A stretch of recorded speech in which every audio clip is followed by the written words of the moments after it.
Hello, it's Keith here, and this is lesson 5 of the platform-specific series of my 6502 assembly tutorials. We've looked at various systems over the last few weeks. This week we're going to come to the PC Engine, and just like the other episodes, we're going to be looking at how to create a bitmap graphic onto the PC Engine screen.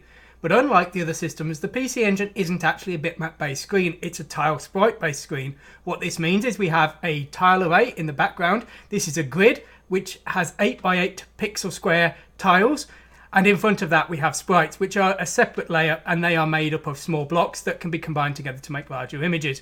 Now, in this case, we can't directly access the screen as a true bitmap. So what we're going to do is we're going to define our Chibiko character, the bitmap we want to show, as a series of tiles. Then we're going to set the tile map to set those tiles as visible on the screen. And this will allow us to show the bitmap on the screen, even though the screen can't do the same bitmap coding as the other systems have done. Now, as with every other time, we're going to be using our Sprite editor, and I've exported this Chibiko sprite here. This is my character here, and we can export to the PC Engine just by selecting this option here, selecting PC Engine, and we're using Save Raw Bitmap today. We're going to look at sprites at a later time. So that's how we can convert our Chibiko bitmap into tile data that we can load into the PC Engine. So let's start off and have a look at the actual code for today's example. And so let's just execute the example and see the Chibiko sprite on screen. So here you go. So we've got our hello world message at the top here, and here's that Chibiko bitmap shown straight to the screen here. And of course this is made up of individual 8x8 square tiles here. So this is 6 tiles wide and 6 tiles tall because it's a 48 pixel square bitmap. So that's what we're going to be showing today. Let's have a look at the code that's doing the work. Now, I did a special episode the other week in the advanced series which was discussing the extra commands that exist on the 6280 processor that powers the PC Engine. Now, if you've not seen that episode, there's going to be some weird commands you might not be familiar with today. I'll try and explain them as we go across, but as I say, really you should go back and look at that episode at some point so that you fully understand all the extra commands. Now, the commands we're going to be seeing today are this ST0, ST1 and ST2. What these do is they store a specified byte into the video memory hardware in the hardware I/O registers. Let's have a look at those commands in our documentation. So here are the commands. Now, on the PC Engine, the I/O registers are memory mapped to an address, and typically they're memory mapped to the 0 range, so 0000 up to 1FFF. Now, in a lot of examples, you'll see these accessed through the ports quadruple 0, 0002 and 0003. However, because these would typically be part of the 0 page, and on the PC Engine the 0 page is actually at the hexadecimal 2000 range, this confuses the VASM assembler. Now, fortunately for us, these memory ports actually repeat every 4 bytes, so we can actually use any address within the very low range and it will work the same. And you can see just here that between the quadruple 0 and the 03FF range, every 4 bytes, the same ports will be addressable. So we're going to use 0100 as our base for our I/O ports for the graphics, because that will get around the 0 page problem and it will work just fine. So we need 3 ports to control the graphics hardware on the PC Engine. The first one is at 00. We're going to be using 0100, and this is the select register port. Now, every video register in the system and every video memory address holds 2 bytes. So then we write the 2 bytes to a low port, which is at 02, and then we write a high byte to 03. So we'll be using 0102 and 0103. But if we want to write a fixed byte, i.e. not from a register or another memory address, we have some fast commands to do that for us. ST0 will select the register, the equivalent of writing to 0100. ST1 will write the low byte, the equivalent of writing to 0102. And ST2 will write the high byte, the equivalent of writing to 0103. And so we're going to see these in our initialization routine, where we need to send generic commands to set up our screen accordingly. And here they are. So we're going to be selecting various registers at the start to set up our screen. Now you can see all of the registers here. They're quite confusing, but fortunately we don't need to mess with them very much. So the first one is we're just turning on the background, and also we're turning on the sprites, because we'll be needing those in a later example. So this has turned on our background and our sprites so that we can do our graphics correctly. And that's using register 5, which you can see here is the control register. Now the next thing we're doing is we're defining the background tile map with register 9. This is the memory access width register. And what we're doing is we're defining a tile map of 32 by 32. Now I believe the visible screen is 32 by 29, so if we were having a scrolling background this would probably be too small for us. We'd probably want 64 by 32 or something, but for today's example it's going to be adequate, so that's what we're going to be using. Next we're going to reset the scroll. We're setting the X scroll to 0 here using register 7, and we're setting the Y scroll to 248. Rather strangely, this is what we actually have to set to get the 0 address within memory to appear in the top left of the screen. So that's going to be the most logical for us when we're writing stuff to memory. Now we're going to define the background as blue. By default, all of the colors start to white. So if we didn't define any palettes, we would have just a white screen. We wouldn't be able to see what we're doing. Now, of course, our Chibiko character is in the proper colors, and the reason for that is I'm using some initialization code that I'm going to look at in a later lesson. Now, we're going to look at palettes in more detail later, but just to very quickly cover it, the palette registers are controlled by 0400 and onwards. We can write to hexadecimal 400 and that will reset the palettes. We can write a palette index to 402 and 403 to select an entry within the palettes, and then we can set the green, red and blue by using the addresses hexadecimal 404 and 405. And so that's what we're doing here. We're effectively selecting palette entry 0 and then we're just setting it to blue here. This STZ is another 6280 special command which will store a 0 directly to a memory address. And so that's just something for a very basic startup, but we're actually then redefining those later into our Chibiko colors, which are black, purple, cyan and white. And we're going to look at that in a later lesson. So I just wanted to give you a very brief introduction to it there. And then we're calling a routine called initialize font. We're not going to look at that today. What it's doing is it's converting our 1 bit per pixel font into tilemap data for the tilemap, because our hello world message is actually made up of tiles as well. So it's essentially very similar to the code we're looking at today, and I think it's really the kind of thing that if you understand what you see today, you'll understand that just fine. And if you don't understand what you see today, well, that's probably going to be even more complicated. So I don't think it's worth covering at this time. So that's what we're going to do there, and that's enough to get the screen working. So now we have a workable screen we can draw on. So let's have a look what our actual code is doing to get our Chibiko character onto the screen. Well, on the PC Engine there's effectively two stages. The first is we need to define the tiles. Effectively we need to copy the bitmap data from our ROM cartridge into the VRAM. So what we're doing is we're defining the size of the bitmap data here in our 0 page BC entry. We're defining the destination in PC Engine video memory here at hexadecimal 1800, and all the way up here we're defining the source data as our bitmap data here in our 0 page HL. And at this point we now have all of the information about the bitmap data, and we're using this define tiles command to copy that bitmap data into the video memory so that we can use it.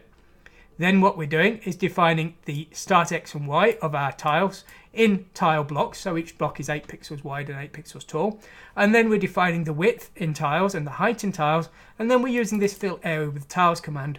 And what this does is it consecutively plots tiles to the screen, and it's relying on the tiles being exported in the correct format. So you can see here we've got these 8 by 8 pixel blocks here. So if this was tile 1, this would be 2, this would be 3, this would be 4, 5, 6, and then this will be 7, 8, 9, 10, 11, 12, 13, and so on. So that's how we're converting our Chibiko into tiles that we can show onto the screen. So our define tiles is creating the pattern data for the tiles. Our fill area of tiles is setting up the tile map to show the characters. So what about this hexadecimal 1800? Why are we writing to that memory address? Well, let's have a look at the video memory itself. So here is the video memory that the PC Engine supplies. So at the base of memory is our first tile map, and that starts at quadruple 0 to around 3FFF here. Now it's optional to have an extra tile map here, but the odd thing about the PC Engine is the data that's used by the visible tile map and the data that is used by the tile data that you can select to show in that tile map kind of overlaps. So not only does tile map 1 start at hexadecimal quadruple 0, but that's actually tile 0. So a bit strange there. So each tile is 32 bytes, and so you can work out the number of a tile by its memory location. And so if we start our tiles at hexadecimal 1000, way out of the range of these tile maps, actually we're starting at tile number 256. So we're starting at memory address 1800, effectively tile 384. That's 128 tiles in from the first tile we can realistically use. Now the reason we're doing that, you'll see we're using different addresses on other systems, is because those first 256 tiles aren't available to us, so that gets us all the way up to hexadecimal 1000, and then I'm reserving the next 128 tiles for our font, because our font is being defined as tiles that we can show in our tile map. So the first tile that we're available to use is going to be 384, and so that's why we're defining this here. Now you'll see I'm only defining 128 here, but that's because this fill area with tiles command knows not to use the first tiles that are unavailable to the system. So it's been coded in at that point, and that's just so that I can use a single register here to store the tile number rather than a pair. Okay, so let's have a look at the actual code that's doing the dirty work. So here's our define tiles function here. So this is what's transferring the data from the ROM cartridge into the video RAM. So it's pretty straightforward really. We've got this command called prepare VRAM. We're going to have a look at that in just a moment. What this command does is it sets up the video hardware to select the memory address that we want and get it ready for writing bytes. And so once we've done that, what we're doing is we're reading bytes in from our HL source and then storing them to hexadecimal 0102, which is the low byte address of the video hardware, and then it's incrementing HL, our source data, reading another byte and then storing them to the high address. And it's decreasing BC in both cases and then checking when the data is complete. So we're just repeating here around streaming data from our source to our video hardware. So really all of the work is being done by prepare VRAM, and even that is very straightforward. So when we call prepare VRAM, we've got DE pointing to our destination that we want to write to in memory, and so we're storing those in 0102 and 0103. And so what we're doing here is we're selecting register 0 here, which is the data write select register, and you can see it here, it's the memory address write register. So this selects that we want to do some writing. We're then writing the address we want to write to, and then we're returning here. And you'll see here immediately after the VRAM call here, we're doing another write to ST0, selecting a different register, and this time we're selecting register 2, which is the VRAM data write or VRAM data read register. And so this is how we tell the system now we want to actually write data. So when we select this one, we're selecting an address. When we select this one, we're sending data, and when we select one of the other ones, we're setting a control setting. So that's how we use ST0, or alternatively 0100 would do the same thing. So by the time we've returned from here, we've actually defined the Chibiko bitmap within our video hardware. Now, of course, it's very straightforward because actually all of the pixel conversion work is being done by the Sprite editor here, which, as I keep saying, it's free, it's open source, so please go ahead and download it and go ahead and do whatever you want with it. So at this point, we're now ready to actually show our character onto the screen. And this is where the fill area with tiles command comes in. So what does fill area with tiles do? Well, as I said, we start from an XY position specified by ZB and ZC, which are 0 page addresses. And then we've got X and Y defining the width and height, and A defining the start tile. So we're using a command here called get VDP screen pos. We'll have a look at this in just a moment. What this does is it converts an XY coordinate in ZB and ZC into a memory address and selects that memory address within the video hardware. So it's calculating a position in the tile map that we want to write to. Once we've got that tile map position, we're then loading in A from ZD, which we backed up the accumulator into just here. And then we're selecting the data write register again here using ST0. And then we're writing the low byte, and what we're doing is we're writing the tile number we want to show minus 256, because if you remember, the first 256 tiles aren't usable. And then what we're doing is we're writing the high byte, and we're writing the high byte to 1, which is effectively adding 256 to the value in the accumulator. So if our accumulator was 128, we've effectively written that we want to select tile 384. That's how we're doing it. We're then just repeating around until we get to the end of a line here. Once we've done an entire line, we're then repeating back up here using get VDP screen pos to calculate the position of the start of the next line. Now in that example, we just wrote a 1 to the top byte, but we're actually omitting some extra information here because in our example it's not necessary, but I do want to explain it fully to you. Now the bottom nibble of the high byte is actually just the number of the pattern that we're showing to the screen, the tile number, and then but the top nibble is actually the palette number.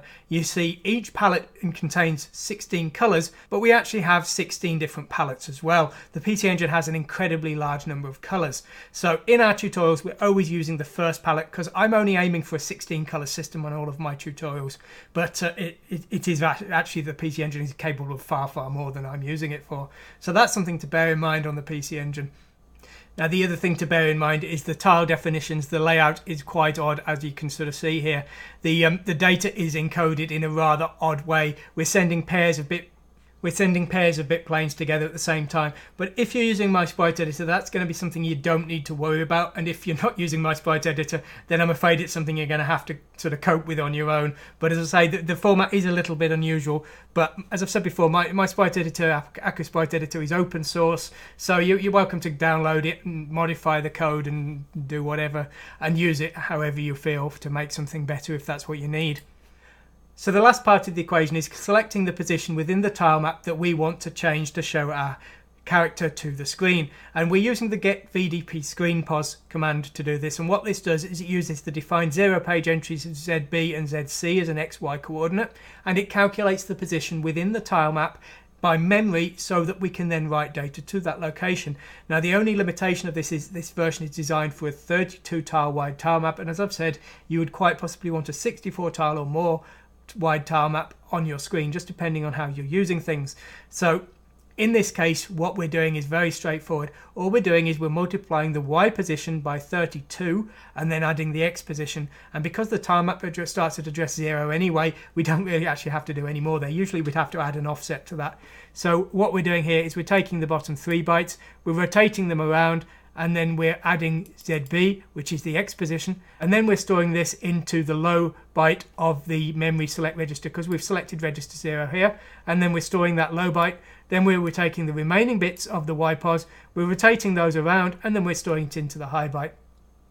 So that's effectively multiplying the Y position by 32 and adding the X position, sending it to the data write register select, and that has done everything we need to then be able to write data to the screen. So that's really all there is to it. The PC Engine is quite curious, really. It's surprisingly powerful. I mean, it's technically an 8-bit system, but it's very powerful. It's quite a surprising system. Before I'd moved to Japan, I wasn't familiar with it at all. I thought it was a very basic PC or a failed system that only had 1 or 2 games. But when I got here, I got my hands on one very cheap, and I was really quite blown away by how good it was and how many games it has. So I've got quite a collection of them now, and it's certainly one, if you're not familiar with, I'd suggest you look at, because I mean, it can give the Super Nintendo a real run for its money in a lot of cases. And if you look at the Street Fighter 2 release, and they even ported some Neo Geo games to it later on, and you know, they were quite impressive really considering the spec of the system, and the CD system as well did some really quite remarkable things. So it's definitely a system I'd suggest you have a look at, especially if you're into 6502 programming, because you can really take advantage of all the functionality with just 6502, whereas with the Super Nintendo you're probably going to need to do 65816 and the sound hardware is a bit tricky and things. So maybe the PC Engine is an easier one for you to look at if you're looking to do some 8-bit programming with some 16-bit capabilities. Anyway, I hope you've enjoyed today's lesson. Thanks for watching and goodbye.